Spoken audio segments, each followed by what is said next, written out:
La France-Asquasie s'inquiète du projet de loi sur les garderies à 10 $, notamment au sujet d'un des amendements qui a été voté au Sénat en décembre dernier. Mais depuis, Justin Trudeau et son gouvernement ne l'abordent pas pendant leur débat. Cet amendement assure en fait le financement des garderies francophones en milieu minoritaire. Denis Simard, le président de l'ACF, dit que si Ottawa affirme vraiment son soutien, ça montrerait qu'il appuie aussi les communautés francophones hors Québec. Et à ce sujet, le président de l'association des parents fransaskois, Edgar Assois, veut que la communauté fasse pression sur les députés, parce que ça concerne aussi le recrutement du personnel et la construction de nouveaux bâtiments pour accueillir plus d'enfants. Son entrevue complète à l'émission Point du jour est à écouter sur l'application audio.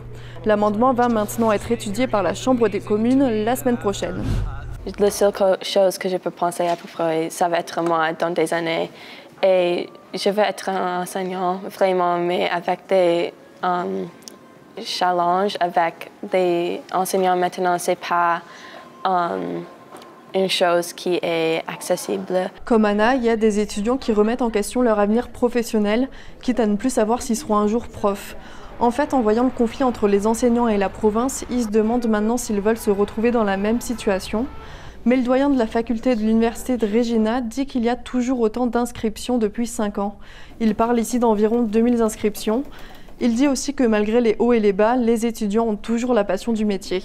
En début de semaine, la Fédération des enseignants de la Saskatchewan a annoncé que les moyens de pression vont monter d'un cran, vu que les négociations avec la province restent bloquées. Le frère aîné et les bisons, c'est le nom de la nouvelle pièce de la troupe du jour et du Some Theatre qui est présentée pour la première fois aujourd'hui. Et les dialogues sont en anglais, en français et en cri.